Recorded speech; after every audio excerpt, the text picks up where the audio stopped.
Hey, Katherine. What's up? How are you? What's up? I'm good. How's the baby treating you? It's been awesome. Let's roll. When did you get in? Like a week or so ago. Okay. But I've been up at Edge City. Edge City. I'm actually not familiar. It's epic. It's this like Edge Esmeralda concept, like a proto-town type of thing. And it's kind of like if you took a summer camp for adults crossed with like a conference, but one that's not shit. Pardon my French. And then like being back at university, except everybody is like super passionate, like knows what they want to do in life, and like wants to rant about it for ages. Got it. So it is definitely a place with a lot of people that are poly, hyper intellectual, and into both creative fields and tech. Yeah, that's my guess. Like multifaceted people that are like, yeah, they want to talk to you about their like art project, but also happen to be like, I don't know, chief product officer at some like massive AI company. Nice. Those are hardcore Burning Man vibes. Yeah. Oh, yeah, a lot of crossover there, for sure. Have you been to Burning Man? No, I really want to. I feel like I'm kind of letting the universe guide me. That's exactly what someone who just came back from Burning Man would say. So, exactly. I want to go to Africa Burn as well. Oh yes, one of my friends has been and says it was actually a lot of fun. Have you been to Africa before? I've been to February in London is literally the worst place ever. So for the last few years, I've just been going to Cape Town and working remotely. Nice. And would recommend it a lot. You should go to Egypt. Yeah, that's where you're from, right? Yeah. Awesome. Yeah, I haven't. That's one that's definitely on my list. A lot of Brits in Egypt. Really? Yeah, you guys came down there initially for the whole like colonization thing, but yeah, they kind of. Yeah, bygones be bygones, honestly. Yeah. So okay, you started out your career in a research lab studying MS, or what were you doing initially? Neuroscience? Yeah. Well, technically, I was in med school, and then I realized that I was cutting all my classes to go to the neuro classes.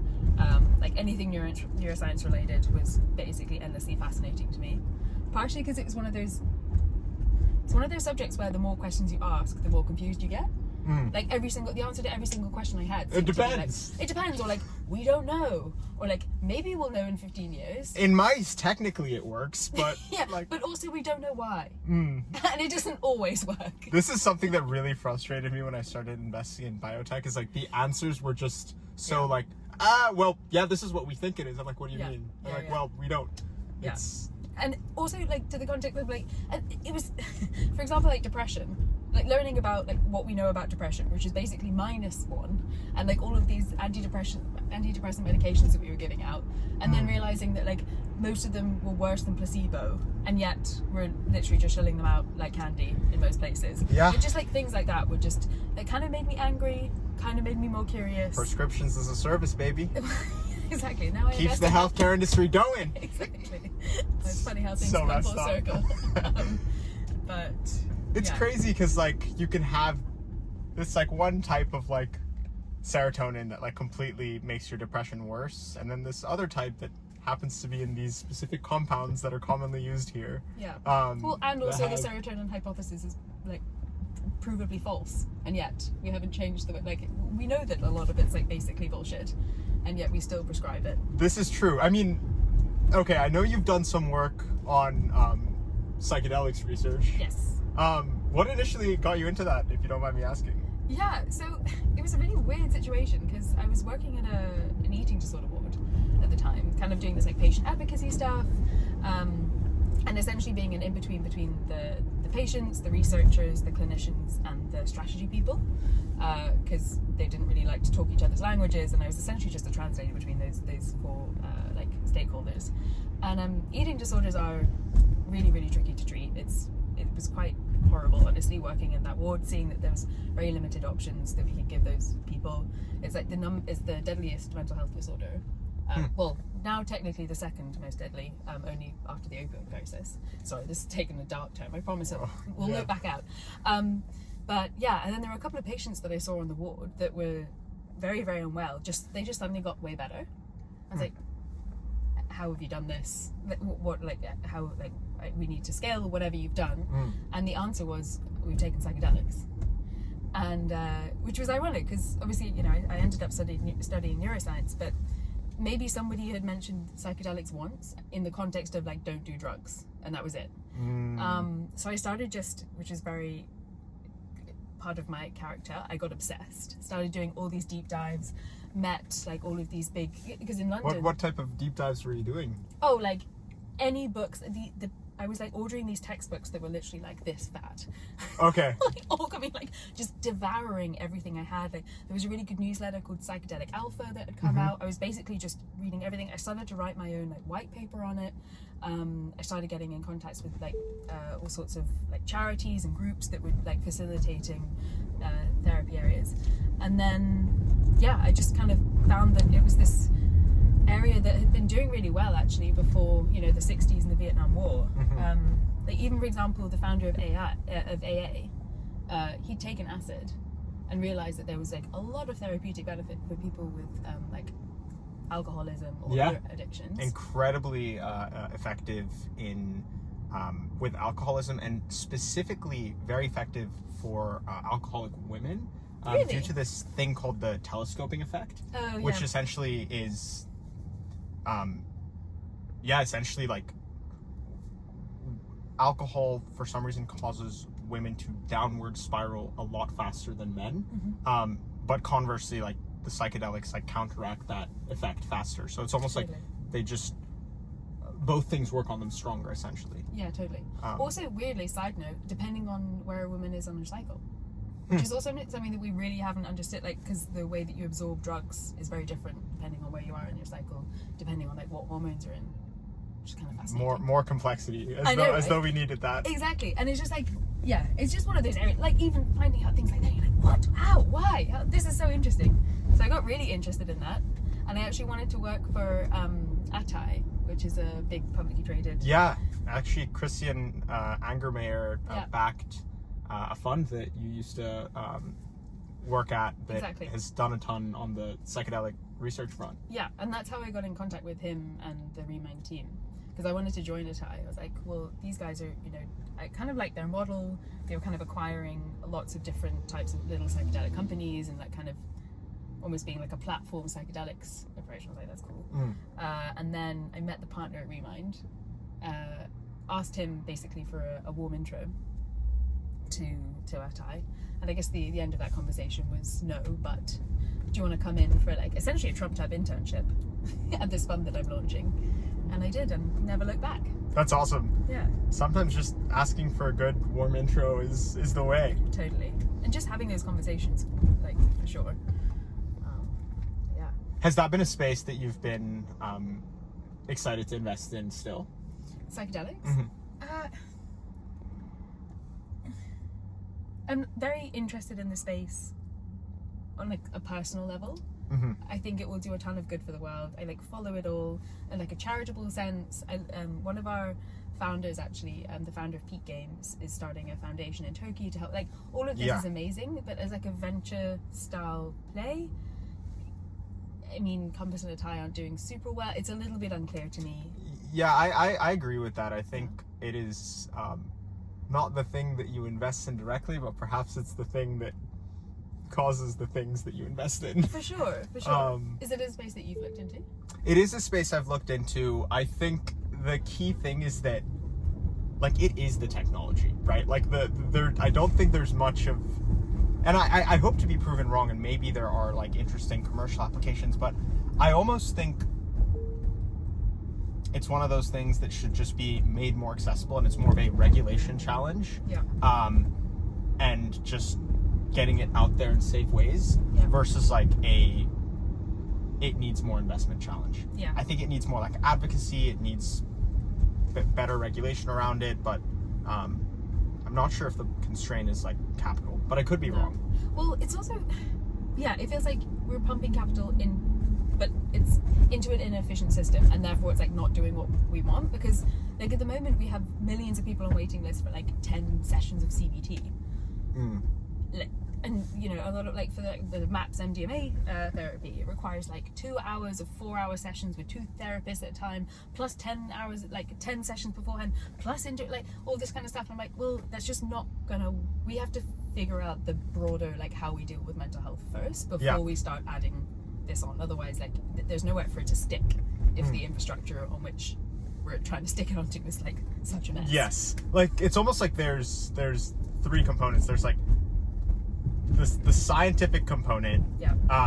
and that takes like brilliant people in biotech and researchers in general. Then you kind of have like the pragmatic side of things, which you've also experienced. I'm curious, like, what was it like when you were, running down those NHS corridors? What did you learn through that? Don't try to sell to the NHS. I mean, although so we have a portfolio company that's done it remarkably well. But yeah, I mean, that would be one. It's also just like how backwards the system is, like how like rife. Well, the optimistic slant is like how rife the healthcare industry at large is for innovation. Like there was one time where, and I'm not joking, the fax machine broke, and I'm not 97 years old. Like this was a few years ago. Like the NHS is still the largest purchaser of fax machines in the world, and like the US also, I think, transmits like at least 20% of its healthcare data via fax still. Like That's actually insane. It's 2025. We're talking about AGI, and yet people are still faxing stuff. That is actually insane. It's insane. So I think it's just stuff like that, and I think it did also help me understand a little bit more about the psychology of the people involved. Like changing the coffee machine was this like huge drama, and then people are coming at me like, oh, we're gonna like rip up their entire workflow, like blah blah blah blah blah. I think it's given me a bit of like a sense of like, no, this needs. We just need to integrate into their existing CRM. They don't have a CRM. No, like, there's God, like... yeah, exactly. There's an assumption that there's, and yeah, things are changing and definitely like very rapidly, which is good to see. But you would think it would be more rapid. Yeah, I kind of compare it to, like in Kenya, they went straight from like cash to mobile money. Exactly. Maybe we can do the same in healthcare, of like go straight from fax to AI and skip all the like stuff in between. I hope so. Sometimes that happens, and it's quite surprising how quickly things can just turn. Yeah. Not exactly sure what needs to happen to spark it. Potentially something more along the lines of like making it insanely easy. Yeah. But also, is it not insanely easy to just get an email now and like not use fax? Like, what is the thing that makes it so just hard to switch out? Is it the regulation? Is it the difficulty? I think it's a mixture of I think realistically regulations will. There's enough power. Like people are very powerful in the healthcare industry, and they are able to change regulations if they can like show ROI and show that it's easy.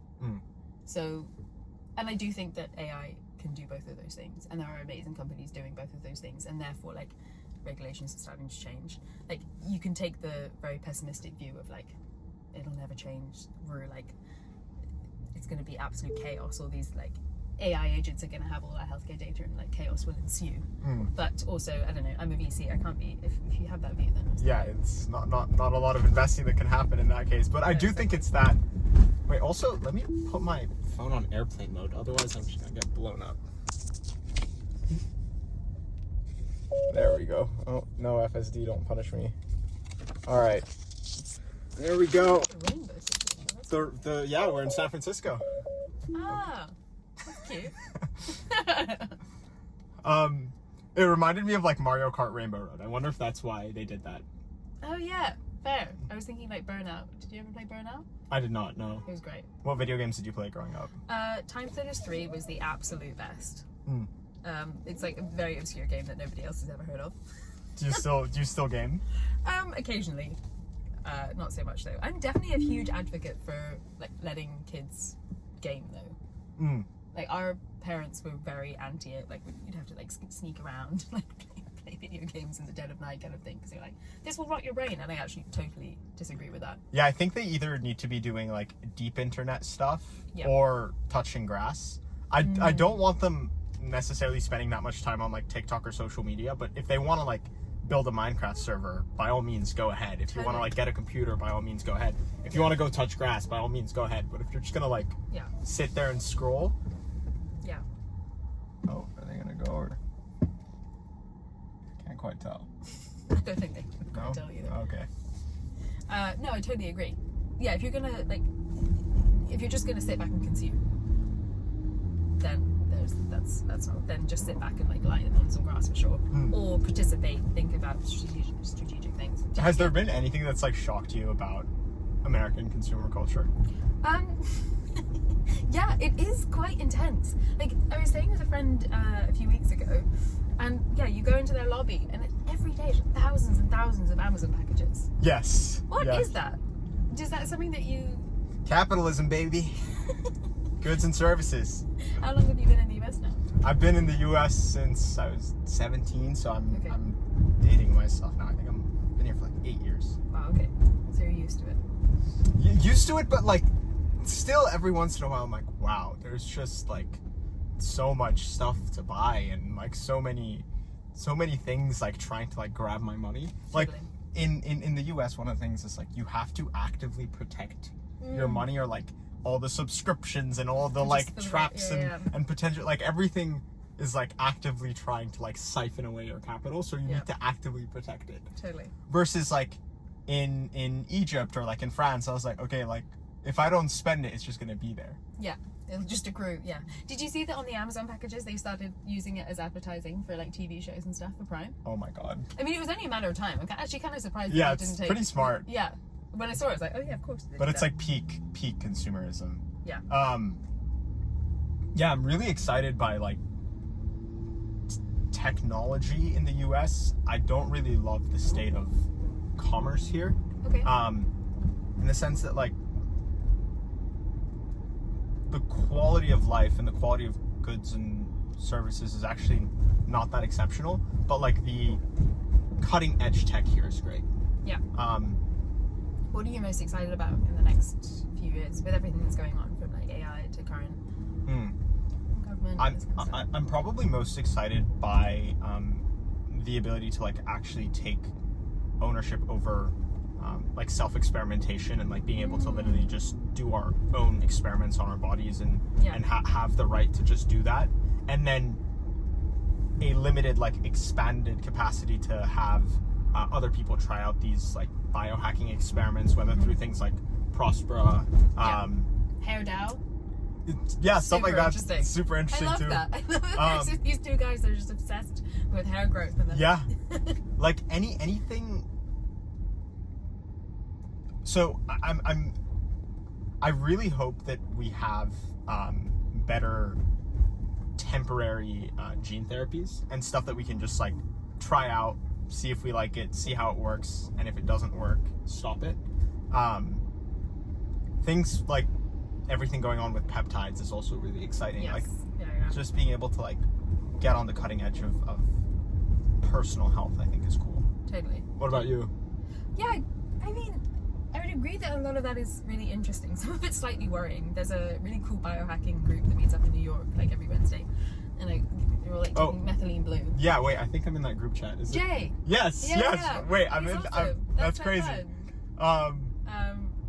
You look at them and they're all like taking methylene blue and like Correct. shooting up like tires and whatever it is. Yeah, I got like, okay, so I had an issue with the police at one point because the initial issue was a small stupid thing, but then I had all of these like syringes and like Russian peptides in the car. Oh god. And like I had to explain what was going on and like if I was like distributing, because I had like It's anti-inflammatory. like yeah.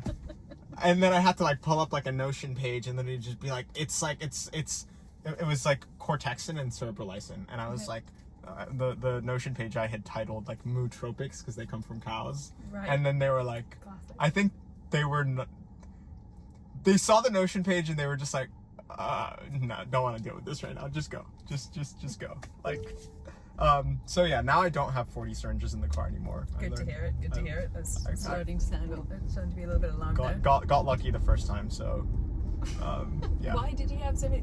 What do those peptides do? So cortexin and cerebrolysine are both these like peptides that are found in cow and pig brain respectively, and basically they promote like NGF and like BDNF to basically just make your brain like more plastic, learn things quicker, and it's used for kids with like slight developmental disabilities, potentially stutters or like reading comprehension challenges, and it's used mostly in Russia. And then they applied that to adults with like neurodegenerative conditions like Alzheimer's, and they found it to help with that. And then from there, they started giving it to people with ADHD, kind of like off-label, and it was useful for that. And so for me, I was really just trying to find a neuroprotective way, or at least non-neurotoxic way to like help my ADHD. And I felt like the only solution in the US was like, you know, legalized meth, basically. Yeah, which is wild. Yeah. Let's give kids meth. Like going back to the things, I mean, yeah. Crazy. Wild. That's interesting. Do you find it's helped? I have found it's hard to say because of the fact that like they're long-acting things. Yeah. From the data, it's supposed to help, but it's not the type of thing where like I can answer, oh, I've found that it's helped. Sure. That being said, there's this other compound called C-Max, which that I have in my car, but like it's essentially this like nasal spray that you take that is that also increases BDNF, and that one is more short acting. Mm-hmm. And I have found that like increasing BDNF, or I have found that peptides have helped. So from that, I'm like, okay, the longer acting ones must be doing something. There's something. So yeah, there's something there, but like hard to measure. Interesting. See, like stuff like that, I'm really interested in. You know, if we do, and I'm pretty optimistic of the fact that we'll all have these sort of AI assistants, kind of monitoring what we're doing all this time. We really can do these end-of-one studies, right? Like, if it was just passively, because I was really interested in passive monitoring for the context of mental health for the longest time. Like, invest in a bunch of companies there, like realize it's a lot harder than I thought it was going to be. We were actually introduced through Max Marchione building Superpower. Exactly. Yeah. Really cool the work they're doing in that space, and actually seeing some of the stuff on my dashboard that I needed to fix has been a big part of the reason I started doing this. Like, I hate to call it self-experimentation because it sounds very rogue, but it has been very helpful. Yeah, I bet. No, that's true. Yeah, definitely cool. It's also good to see that there's a lot of kind of movement happening in the chronic care space and like preventative health. Although I also love that preventative care has basically just had this huge glow up, and it's now being rebranded as longevity. Yes. Nothing like a good Silicon Valley buzzword to get some capital in the door. Add in AI to that, and now we're talking. Are you investing much in that space? Definitely really interested in longevity, interested in like deep tech, robotics, material science. Not really interested in like a lot of the more vague like AI agent stuff. I'm having trouble distinguishing between like I just feel like I'm seeing a lot of the same stuff. Like I really want to see software and being used to like impact things like back on the ground. Okay. Whether that's like our biologies or our built worlds or like the materials that we're using, all of these things are interesting to me, but I think like finding more and more efficiencies through B2B SaaS software, while is helpful, I think is incremental, and it's not gonna get that home run. Yeah. Well, OpenAI obviously agrees with you, the whole Johnny Ives thing. Yes, this OpenAI is, that's just crazy. Like, I know this is a common thing to think, but what a crazy thing to have happened over the past couple of years. Yeah. I also love that they've essentially just given the money that SoftBank gave them and just given it to Johnny Ives. Yeah, but I totally agree. It's like something that I'm like, I'm sorry, but like this cannot be how we integrate. Like this cannot be like the only way that we interact with technology. No, this cannot be the best form factor. I completely agree. It is actually arguably one of the worst possible form factors. Having it just more embedded like in our realities and just going back to the real world is really exciting. Yeah. I think over the past like few decades, the Mark Andreessen thesis of software is eating the world has very much been true. And like we need to get back more from the software than just like better TikTok feeds. Ideally. Like, though the TikTok feeds are fire. Yeah, I really have to. I also have like intense ADHD brain. Like I can't do it. Otherwise my brain will rot. Do you think ADHD has helped you with your job? Yes and no. Because if there's like something that I really don't want to do, like just like sitting down and trawling through LinkedIn, it's incredibly painful for me to do it. And it's also really hard when I do. I mean, Hummingbird is a great place because it does enable you to. The partners are very, very open to me going off on these like really weird tangents and getting really obsessed about these really obscure things, which I think it aligns with having ADHD. This is very ADHD, yes. But I mean, yeah, there's always two sides of a coin, right? Everything with light comes dark. This is true. Do you know your Myers-Briggs type? No. Yeah, you should look into that. I do find that test to be pretty interesting. Yeah. A lot of people think it's pseudoscience-y, but like sometimes I think science is pseudoscience-y. Well, yeah, a lot of like science that's now become actual science started off with like woo science. Yeah. Even actually at Edge, there was like it was literally tinfoil hat, basically, of like this whole thing about EMFs. Because there's this really cool company, I forget what it's called, and Andy Bromberg is the founder, and they're basically testing people's homes for like irregular EMFs and like flickering lights, which apparently has like impacts on your mood. And apparently there was really good research on like EMS from mobile phones, and this was before it was like sorry, I'm sounding really tinfoil hat right now. I'm very well, like all my science friends are going to be like, what the hell has happened to Katherine? But then actually like start to look at the data, and it's pretty compelling. I'd recommend his Substack on a lot of this, because we need to look through all of the tinfoil hat stuff, yeah, and actually like reevaluate it from first principles, and not like, I think we should actively be like, all right, what are the tinfoil hat experiments that people are most hyped about? And instead of trying to look at things through the lens of like, how do we falsify this with the scientific method? Yeah. How can we have like a very like geared towards like optimism, like what would make this potentially have some substance to it? Exactly. Or just like go like just rethink the way that we, or even for example in the US, it's like the way that the fact that you have so many like pesticides and like other chemicals that are the GRAS thing of like generally approved as safe. I always forget what the acronym's called, but like the fact that the US just allows all these chemicals on market, and you don't even have to like prove much about it. You can just put it into the water and all this kind of stuff. Like let's rethink about like, okay, how do we actually test these compounds? Like how do we actually know whether or not they're safe? How do we like not just put them everywhere? Wow, I'm going really tinfoil today. I may be steering it in that direction. I do remember when I first came here, like seeing all the signs of, oh, this is organic, oh, no artificial ingredients. I was like, wait, so I didn't presume that the other stuff was inorganic. Yeah. Like what's on the other stuff? Yeah. Well, yeah. There's another really good Substack or like newsletter is by Justin Mares from he did Kettle and Fire, the bone broth company, and then TrueMed. He talks a lot about this, and he was saying that there's this pesticide that's very, very common in the US, and it's so potent that if you give it to like male frogs, like young male frogs, they become female to the extent where they can bear children. I've heard of this. That is insane. Insane. And then we wonder why, like, all the... I wonder why are everyone's endocrines being disrupted? Like, well... maybe.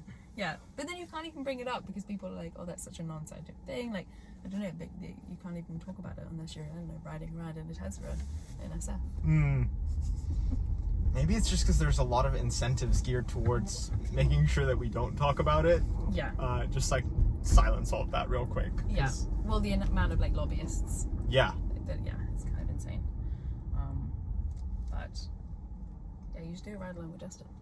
But that would be fun. Yeah. But despite all of its flaws, this place is really special. I don't know like how much of that you've felt already, but what's been like the most San Francisco thing that you've experienced so far? I actually, well, maybe it's just because recency bias, but so at Edge I met a really cool like founder and his partner, and they were like, oh, you're going to be in the Bay next week, like come to there's this community called Noasis in the city, and they have basically, it's like a load of ex like founders and like the second engineer at Facebook and all these like really successful people, like tech people.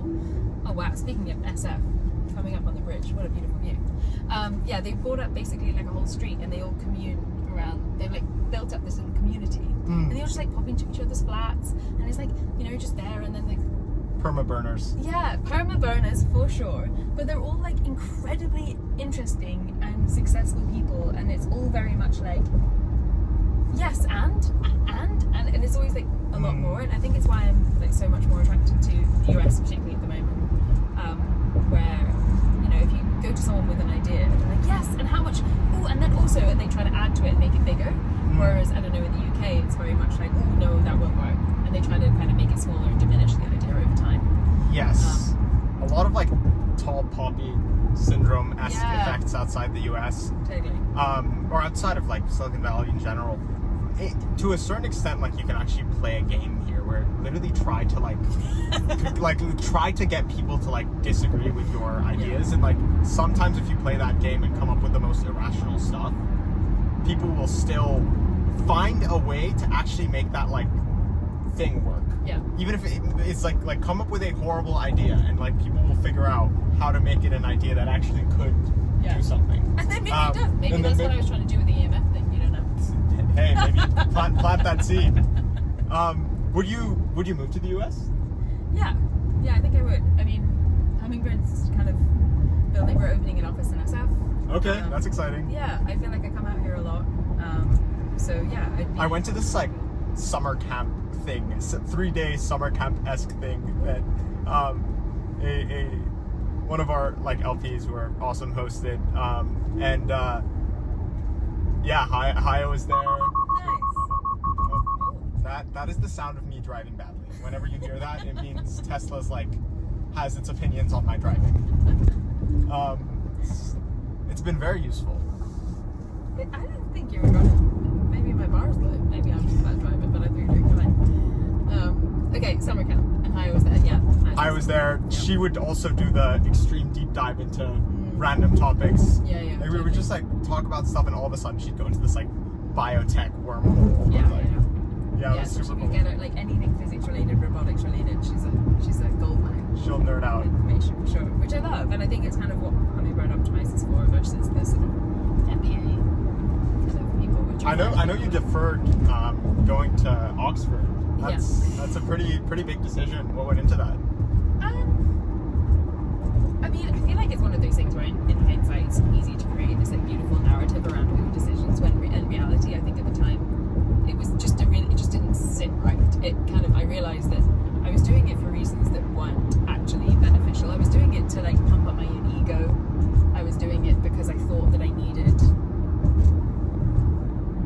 you know, the way that I grew up, I was very much self-sufficient from a very young age. I kind of felt like I was I never really fit in very much anywhere at all.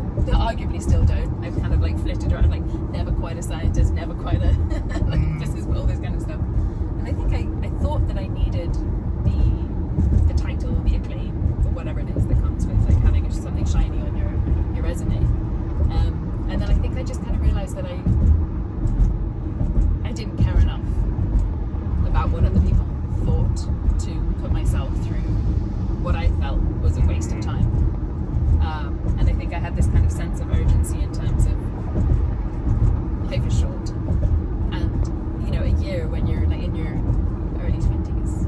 Yeah, that's like, a lot of time. You get so much done in your early 20s. It's like a year in your early 20s is like 10 in your early 60s, whatever. Yes. And so I think it was just a confluence of things, and there was just like a lot of other interesting stuff going on in life, and I felt like, yeah.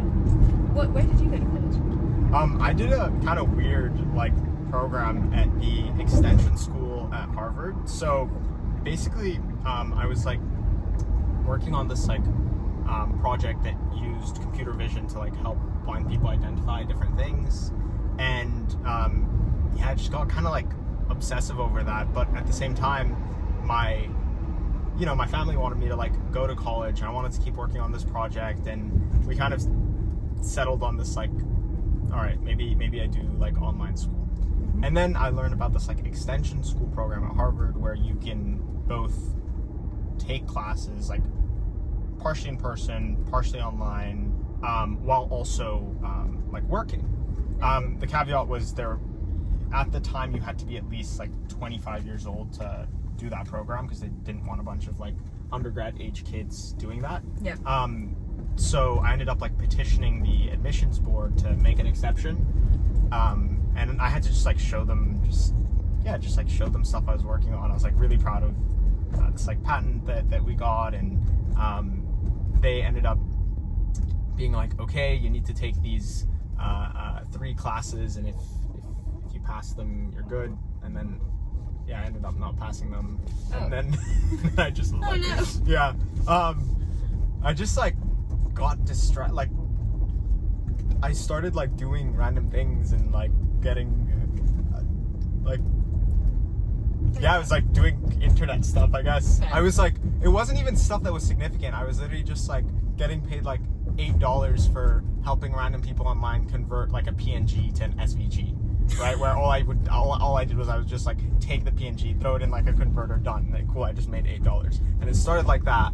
And then I was like, okay, I need to just keep doing more of these projects. Yeah. And I was living in a frat at the time and had to pay like really high rent, and I was just like, okay, cool. Like the more money I make, the more I can like rent out this frat and be cool. And so obviously that meant doing more work, and then Get stuck in the dopamine cycle. correct. And then like I just, there was like one thing that happened where like I ended up losing a week of time, but basically I just started like failing random exams, missing homework assignments, and I was like, like fuck it, I'm not doing this anymore. Do you regret that? I did for a while, but then COVID happened, and so even if I would have stayed in the program, most of it would have been online. Yeah. So I think I would have very much regretted it had COVID not happened, because I would have missed out on the college experience. Yeah. But like everyone else did anyways, so I was like, and then I ended up, coming to California, like working with a bunch of people that I had met there, built stuff with my co-founders whom I had met there, and then they also dropped out, and we sold the company together, and then built another one, failed, and then they both went on to start like multi-billion-dollar companies each, and so that was like that was pretty elite. Yeah. I mean, it sounds like you took the much more interesting path. Well, when you fail, that's kind of the only option, the only path I had in front of me, to be honest. I passed 2 of the classes, and then I failed English. You seem to be doing it fine. It's my 3rd language. They gotta Well, cut me some exactly. slack. Yeah, exactly. Yeah. Oh wow. Yeah, this spot is stunning. This is stunning. Actually, this is Marin, right? Yeah, it is. So like, you have like the Sausalito side, and then wait, actually, since you are new to the Bay, I should probably show you. You should go to maybe the Spin Maker area. That seems like the general direction. Yes. I have to be back at the place by like 6:30. Ooh, okay, then we should head back. I forgot the place. Oh yeah. Jones, Okay. okay. Sorry, I'm doing an event tonight with a hacker house that Hummingbird actually just funded, which is really exciting. Oh, cool. Which hacker house? It's called Calculus. Okay, cool. And it's for the bet is like high agency scientists essentially. Awesome. So instead of being sucked into the bureaucracy of doing like masters and PhDs and stuff, which is like funny how things come full circle. Yeah. Like let's kind of take all the beautiful things that come with being in SF, being in hacker houses, moving fast, having that sort of like collaborative approach, but have it applied to people doing kind of crazy scientific things. Hacker houses can be super, super powerful. Yeah. I think so. Would you consider living there? I mean, I don't really know what I would be doing. The weird VC getting in everybody's way. I guess You'd be getting into good companies. That's what you'd be doing. Yeah. If I was building, yeah, for sure. Like, I think if you're building, you want to throw yourself completely in, and totally immerse yourself. And I love this idea of like having like a Bell Labs situation of just, and because it's lots of different people working on different types of science, but there's often you can learn from each other. So yeah. Are you doing any cool side projects or just like random things that are more on the building side? Right now, so I'm starting to think about this whole edge city concept of like what are the interesting things that VCs could be doing in that space? Like, what can you incubate more? Like, how can you create these like society incubators? Like, how can you this is it's not really a project, it's just something that I've been like fanatically thinking about a lot recently. What are your thoughts? I think that there's something that I think, particularly as we kind of move, kind of being like full pilled on AGI, like what's going to become more important to us. It's going to be like our relationships, our communities, there's like the creativity that comes when a human is interacting with another human. I think we're going to like very much value living in closer quarters with each other in better ways, and like re-engineering the way that we even do cities, for example. And I think this is like a random tangent, but like, for example, the fact that we have such like a decline in birth rates, I think there's a reason for that. Like, the nuclear family thing is bullshit. Like, why are we doing it this way? Like, why are we all living in these like tiny little things all interspersed and not living more like a community? Going back to that Oasis thing that I went to the other day, where they were all like a lot more collaborative. There were some kids, you could like share the childcare. Like, that's the way to have kids. Like, that's how you I don't know, I feel like I've gone full Elon here, talking about like everybody should have more kids. Nuclear family is it is a modern concept, and things used to be more tribal. Yeah. And I hope we see the pendulum switch back to like more interesting ways to like build community, because that definitely is lacking, and I don't know like why that happens. Like, why is it that we have something good and then over time it just degrades and we kind of lose it? Yeah. I think it's a mix of things. But yeah, like they did studies on like remote tribes, and like they looked at, for example, like a baby would be passed between 8 different adults per hour, whereas here we have it's like this one or maybe 2 parents. If you pass a baby around that many adults per hour, you go to jail, I think. Well, there just aren't that many people. I don't know, like maybe there is if like somebody comes around, but like realistically that it can't just be all on one person. Like, no wonder like people don't want to do that. Also, you have like incredibly low trust societies now. Yeah. Where in Egypt, if I like saw a cute kid, I would like immediately grab them. Whereas in the US, I'm like, no, don't do that. Like, you are a... Yeah, people will look at you weird. Yeah, fair. That's fair. Should I put this in? Yeah, go for it. What about you? What are you working on at the moment? What are the weird things? I've been getting more and more into like making music recently, and just cool. That entire world of art and media has just been more and more fascinating to me. Again, to your point on post AGI world pill type stuff, I think what's going to matter is relationships and creativity. And so I want to make sure I'm doing things that like make me feel something, not just things that make me think something. Yeah. And while there's so much that I love about San Francisco, sometimes I feel like the excessive thinking and lack of feeling can make the society feel a little bit sterile. Yeah. And I think you can have these people that are very cognitively developed that are incredibly emotionally stunted. And when you combine tremendous technological leverage with people that don't have the, for the lack of a better word, maturity to know what to do with it, you get suboptimal outcomes. Yeah. Well, it's also... there we go. I'm a good driver. Shush, Tesla, Alright, shush. there we go. It's also like it's not an advantage anymore. Like intelligence, we can't compete. There's no point trying to compete on that level anymore when you've got like deep research. Great point. Like, maybe it would be great to live in a world where intelligence doesn't matter. Or a different type of intelligence. I mean, that's always been like a bit of a problem of mine, like the IQ test. Like, what the fuck is intelligence anyway? Oh, sorry, I'm still sorry. Yeah, it's hard to define what intelligence is, but you can clearly define what it's not. Yeah. Like, I think that's yeah, that's fair. Yeah, you know it when you're... Yeah. You know when it's not there. Yeah. what type of intelligence that's not intellectual do you find most admirable? I think body intelligence.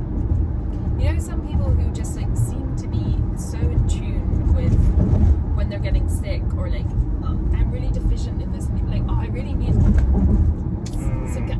some people are just so like deeply, or like my fascia's tight. I'm like, I don't even know where my fat, like, I can't even feel where this woman last week was like trying to tell me like to try to feel my fascia. I was like, I literally can't. I have no idea what you're talking about. Yeah. I do not have that intelligence at all. Yeah, and I think it's something that we naturally do have, but we, in the same way that, like, you become more like, I know, like a sommelier, over time can really train their sense of smell and taste to detect different notes in wine or whatever. I think you can train, and then you can also lose the senses as well, right? And I think it's something that we, you know, again, going back, like tribal cultures, they are a lot more in tune with their bodies and the bodies of others, and like people's energies and this kind of thing. And I'm always like deeply impressed when you notice that somebody has that body intelligence. Yeah. Intelligence can be like learned, which is useful. I do like that analogy of like comparing it to being a sommelier and just actually developing that skill. Yeah. To a certain extent, though, not to be defeatist, but I think it's a lost cause for me. Like, I don't know if I will ever learn. I have like no spatial awareness, and I don't think if I can. I don't know how to even start to learn that.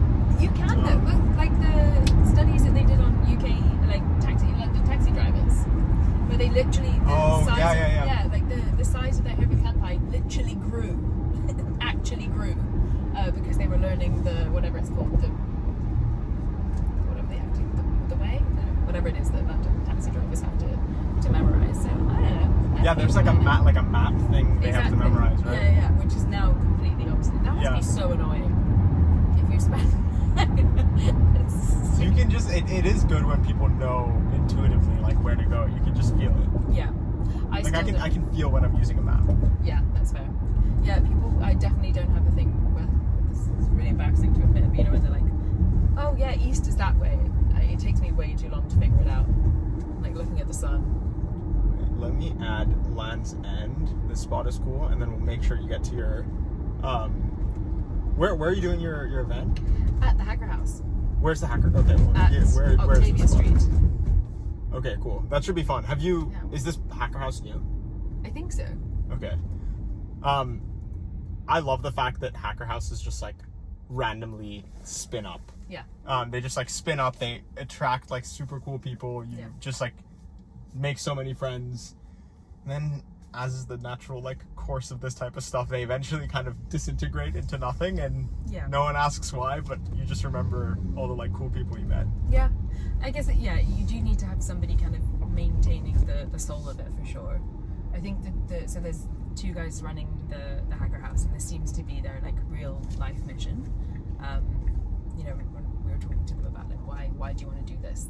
They're getting so pissed off about academia, and I think you need people like that are going to be like championing it, and also keeping the bar really high in terms of the people that are living there, and it's something that they've clearly thought pretty obsessively about.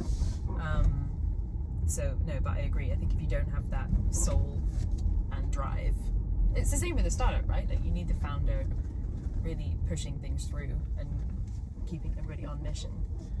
Otherwise, it all kind of disintegrates. Yeah, completely agreed on that. How do you think they think about, because naturally the key thing I think that happens is people want to like scale things or make them bigger, and one of the things about Hacker Houses is like they shouldn't really be designed for scale. They should be designed for like community and almost like having that very tight-knit feeling. I guess it ties back into your like societal engineering piece. Like how do you think about, you know, you want to sort of engineer these societies. Is this okay? No, we're good. Yeah, like how big do you want them to be? What are the rules of those societies? How does all this stuff work? Yeah, it's difficult because it's also like you have this weird line that you have to come across where it's like, at what point does this become like a cult?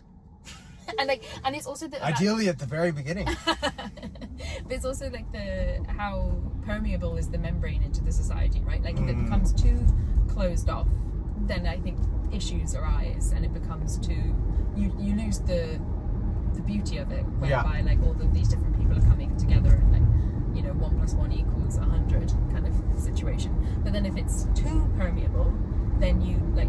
center of gravity somehow. Yeah. It becomes like a non thing. Interesting. It's like if they're kind of by definition, it can't be an in group without there being an out group. Yeah. Not to glamorize the idea of there being an out group versus in group, but I think that is very much a thing. I don't know. The way I would probably think about that is not just how permeable is the membrane. Very interesting way of putting it, and I think a really good analogy here. But like, what is the membrane? Is it something that is like an immutable fact, like an attribute of that person? For example, you probably wouldn't make it like race driven or like nationality driven or religion driven. But then the question becomes like, what are aspects of identity that people can make a part of themselves that still have a sufficiently high like barrier to entry that it like still represents something? Sure. I do think there's something about like maybe these like prototans at the moment, there is a bit of a filtering function of like. Okay, I need to. I'm trying to like this 6:30 time is making. I'm like if we get on the bridge. No, we're not trapped on the bridge yet. Okay, we're good. There's this one exit that has caused me to crash this multiple times, which is like one of those, that one exit, which you miss and it like adds 20 minutes to the drive. Okay, cool. And now this is what our life is now. I think there's like a little bit of a filtering thing that happens anyway, because it takes a very curious person to. They're not super happy with me. Nope. To even be like interested in these kind of spaces. Have you been a part of any of those types of spaces, or like what got you inspired into this whole subject area? I think partly seeing how well Edge has done it, because I think I was a little bit worried when I first heard. Is Edge a cult? No. Well, yeah, there was like worries that it would be like that, I was worried that it was just going to be like a load of crypto bros or something. But they've done it really well, I think, it's like all very much modeled on the co-founders themselves, who are just deeply interesting and interested humans, deeply kind humans, deeply curious humans, like deeply and also very multifaceted. So I think it kind of is like modeled like in a startup, right? Like the culture becomes part of, is disseminated by the founders themselves. Yeah, just like a cult. Just want to go. I do, if I'm being totally honest, I do think I have this thing where. Oh my god. Oh wow. This is a cult vehicle for sure. Here we go. They're off to Edge. Yes. I want to get in that van. Oh my god. Good love tours. Fun. What is that symbol on the back? That is the symbol.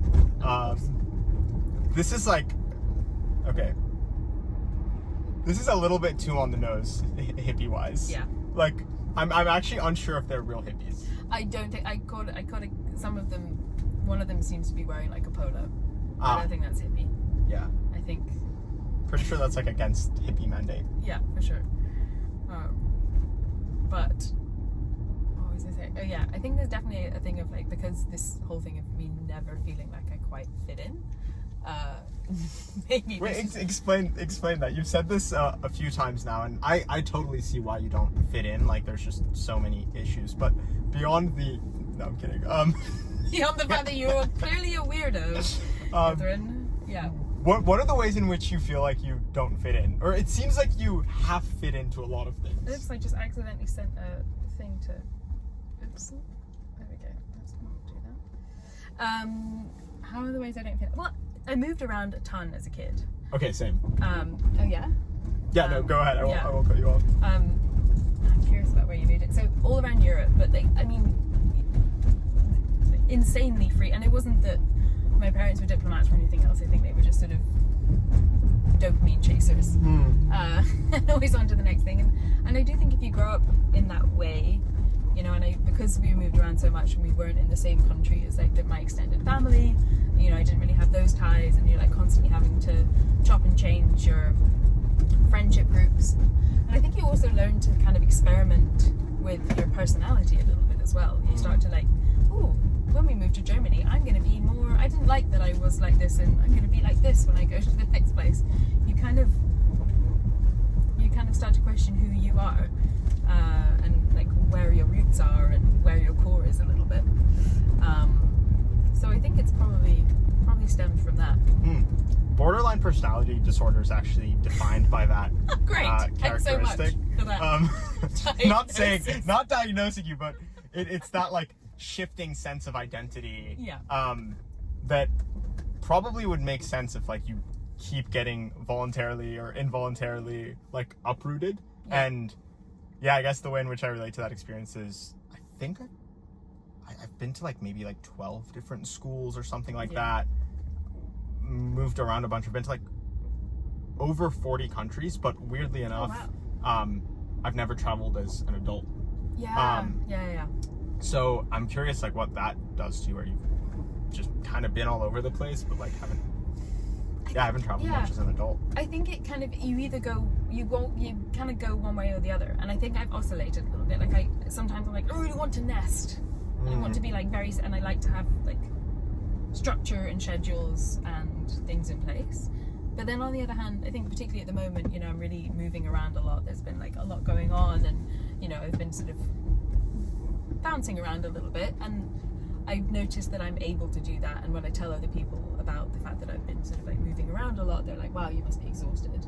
And I'm not, and I wonder if like it's a little bit of a superpower of like growing up the way that we did, that you kind of can become used to it. Do you find yourself maintaining relationships virtually, or do you do the thing where you just kind of like new place equals new life and a full reset? Oh no, like I definitely kind of establish my people in various places, and I feel like deep care and love for them, and will want to, and so when I see them, I'll want to spend a lot of time with them, and I like a lot of quality time, and be like totally honed in on what's going on for them and this kind of thing.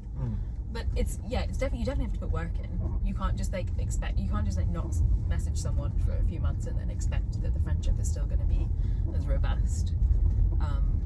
So I think it's all about like identifying who your people are, and then putting the work in there. This is a beautiful area. Where are we now? Why? This is Seacliff. Yes. This is where you go like post. This is This is post IPO. This is where I want my founders to end up. Yes. If they so choose. Yeah. Correct. Quite a few founders that have. You have to play your cards right, and then you end up here. Totally. I don't know. I think I would still pick the Oasis situation, like living in a little flat. They have this like Wednesday. They all hang out in the gardens. They have a cafe, but it's not a cafe. It's just one person's flat. Every Friday morning is the cafe, and you just like drop in and read books. Wait, that's really wholesome. I know. And they have like a quiz night. They have a movie night. They have a journal club. This is like wholesome college. Exactly. Except they're all like, I don't know, millionaire founders. Even better. Yeah, because they're all like really, really interesting. Well, okay. Millionaire founders tend to be, and I say this carefully, not as corrupted, which is nice. Like I don't know why the bar for money getting to people's heads here is actually a lot higher. Yeah, I think it starts to get to your head post 10 billion, or at least I've kind of seen that. I guess it must be such a insane realization. I don't know. I feel like I haven't known too many billionaires in my life, but they don't necessarily like. For example, like Christian Angermeyer, he's a remarkable person. He's built himself up and then lost, and then built himself up and then lost billions over his lifetime. It's clearly not the money that's driving him. It's like something else. It's like need to succeed. He has this like palpable energy that I don't think any amount of money would make him stop. Because he just like wants to win. And if he wins all the money, then it will become, I want to win something else, or I want to drive that change. It totally makes sense that he's into psychedelic research. Yeah, totally. Yeah, kind of wild. What? Yeah. That's exciting that Hummingbird is opening an office here. Yeah.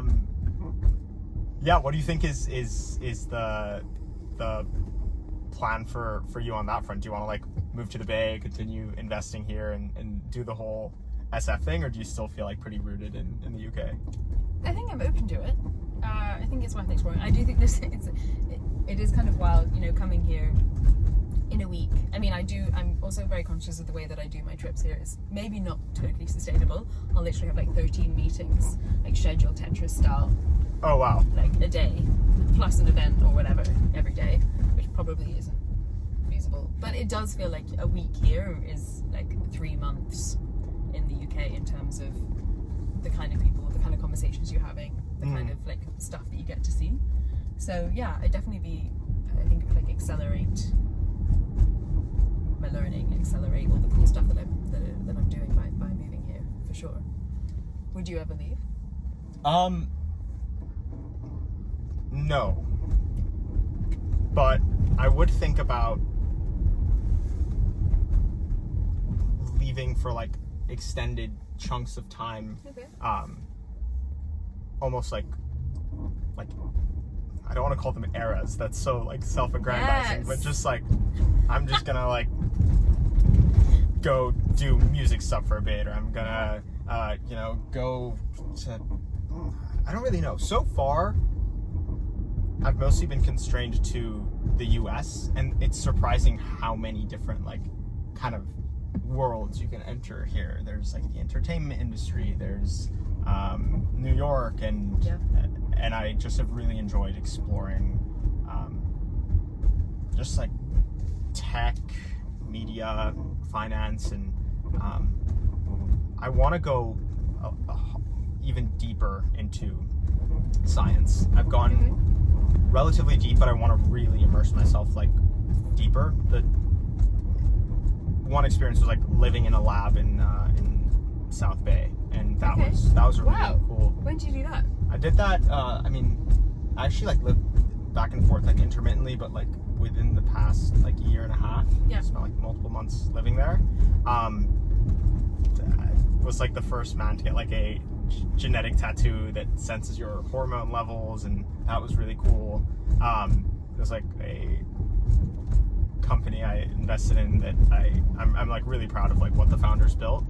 And yeah, it was just like a super cool experience, and being able to like actually contribute to real science was super exciting. Totally. Yeah, there's definitely, again, like going back to this like society, I think that there's a few really interesting founders doing exactly that. Like I was speaking to one that's I guess he's kind of trying to create like a Los Alamos situation, except in St. Louis, of all places, like building out like wet labs, which for like a lot less than you'd need to do if you're in SF, and like bringing in different scientists from different fields, or like non-scientists but like have a scientific edge or whatever, to just like contribute to the wider field of like the kind of stuff that he's like trying to do longevity more broadly, and he's like just bringing different people in. How many warnings do you think I've gotten? A lot. How many times has this beeped? A lot. Yeah, a lot. So based off how badly I drive, my like insurance premiums change. Really? Yeah. They started doing that. Yeah, I mean, it kind of makes sense. It makes sense. I don't like it personally. Yeah, but I think I've tried to mess with it multiple times, and then I got like banned from full self-driving for trying to like block the camera, trying to like, I added like water bottles here to like artificially make it seem like my hands are moving it, like just a bunch of stuff. Yeah. How much does it change? Is it like over time it will like change a lot, or like does each little like bing bing bing like, oh, that's a few cents, or Oh, I think it would be way more fun if each time it was a few cents. That would be like I want to get like mini fines. That would make it more fun. That would be like gamify that shit. Yeah. Like right now it's not super clear. I just know that I'm like D- score. Okay. In terms of like I'm just barely doing all right.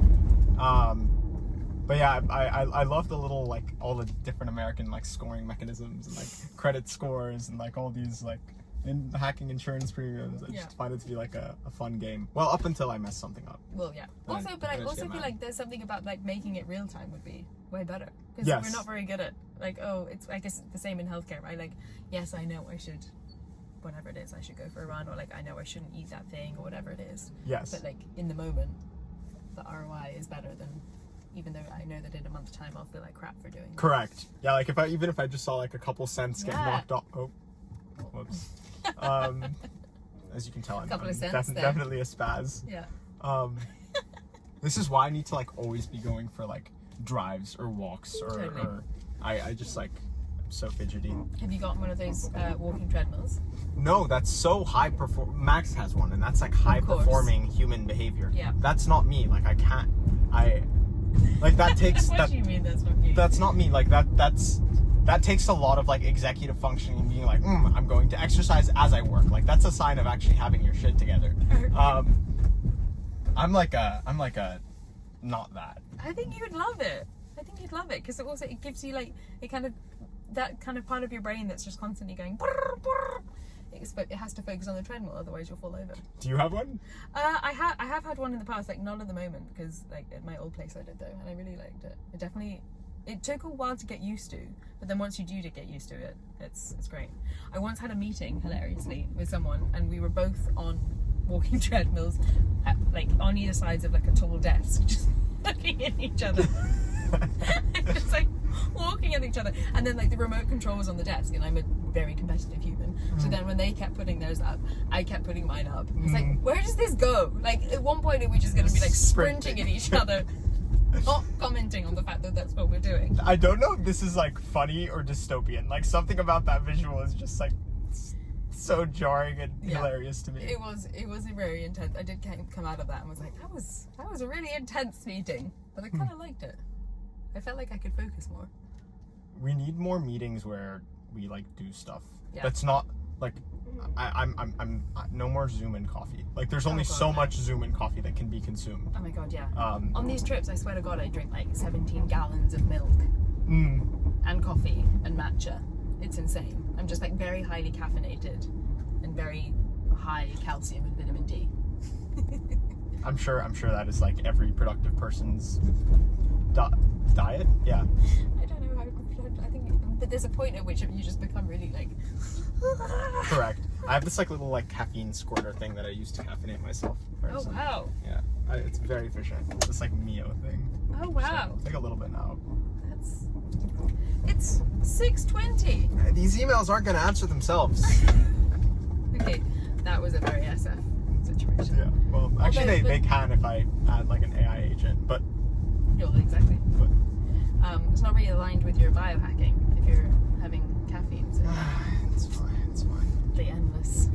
I'm not trying to do like the biohacking where I need to like My body do the hard work. Yeah. My body's a temple, like optimize every little thing. I'll just inject a lot of I'm peptides. trying, yeah, basically, Yeah. like solve it for me and just like make me be able to be a human. And there's another school of thought which like Max always like reprimands me. I'll eat peanut butter and he's like, "Do you know how many oil?" I'm like, "Max, like it's peanut butter. Like please, It's protein. let me live my life." Like, I like those little cards that they give out, superpower. with Yes. all the- yeah. They're smart. They're smart. but no, I'd rather have the stuff that like, you know, the injections and shit. Just get it. Well, that makes it sound really bad. It doesn't sound great, but to each their own, right?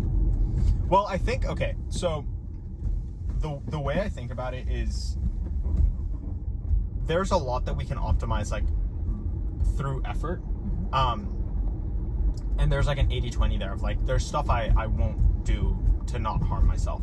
But I think where a lot of these like biohacking protocols can be harmful is you can actually have your full-time life be optimizing your like body. Yeah. And I've seen quite a lot of people fall into this trap where like they create their entire lives around like optimizing their longevity. Yeah. And you're just like, And then they're like, oh my god, my life has been so boring and I've missed 20 years of my fun. Yeah, for sure. yeah.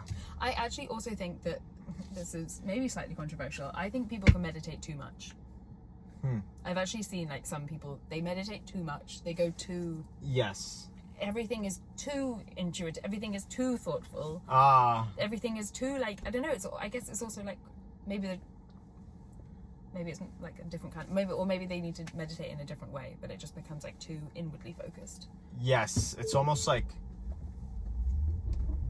hyper kind of spiritual like interconnectedness vibes can actually be harmful because you're not affected by problems. Like you need to be affected a little bit. Yeah. You need to be Yeah.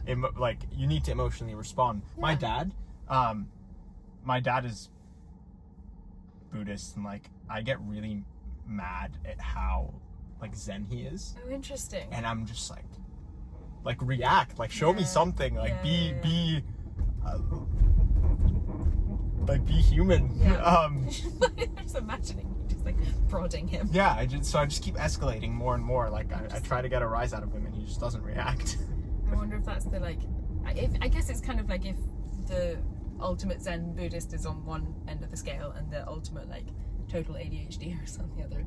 Yeah, you Maybe can imagine robot, that dynamic. Yeah, I can. Yeah, maybe somewhere in the middle. He's like a Buddhist engineer. Wow.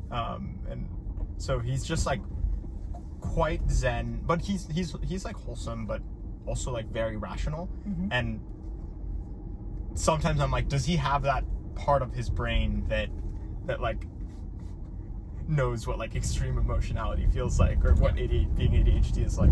Yeah. Maybe not. My brother's a bit like that. He meditates a lot. He's very like the kindest, most thoughtful person. I don't think he meditates too much, but like yeah, he's definitely very different to me. Sometimes he's like, "What's going on in your brain? Just have one thought." Do you meditate? I should more. Especially the irony of, particularly when I was working at my last fund, like a mental health focused fund. It's like all these things I know we should be doing, which I'm not. Yeah, definitely feel that. Yeah. Do you? Or have you rebelled against it? It's a funny thing to rebel against. I've tried it and it's been useful, but the thing that I'm unable to put my finger on is like during the times when I have enough stability to tell myself, oh, I'm going to meditate, like am I already in a better headspace to be taking that action? Yeah. So I'm not really sure if like the meditating is helping me, or if by the time I've gotten myself to the point where I'm meditating, I'm already in a good headspace because I'm telling myself to do something that healthy. Exactly. I think that's the case with a lot of like sort of mental health apps and all these kind of things. I think, okay, yeah, fine, but if I was in the place where I'm actually going to log onto the app and start doing this, then that's actually not when I need it. Yeah, it's like very healthy behavior. Sure. That's the hardest thing about meditating is like it's exceptionally hard to do when you need to do it the most. Yeah. Which is why I really like the stuff that is like short acting and like silver bullets, because I think it can kind of like just like put you on the right track, and then from there you have good habits. Yeah. I guess taking things full circle, like psychedelics are very much known to be like this, where you can just have one mega dose in theory, hypothetically, and they can like literally reorient you. And I think that's incredible. Yeah, weirdly, actually, psychedelics. They can help people. They find it easier to meditate after they've taken psychedelics. Yes. I find it interesting. Which one's the Hacker House? I guess it's that. I've actually never been. This is my first time going. Oh, okay, exciting. I mean, I guess maybe there. I'll become a good driver one day. It's more interesting this way. You're Such a pleasure, Catherine. Yeah, I would too. love to join. I'll check it out. Yeah. All right, let's do it. Yeah.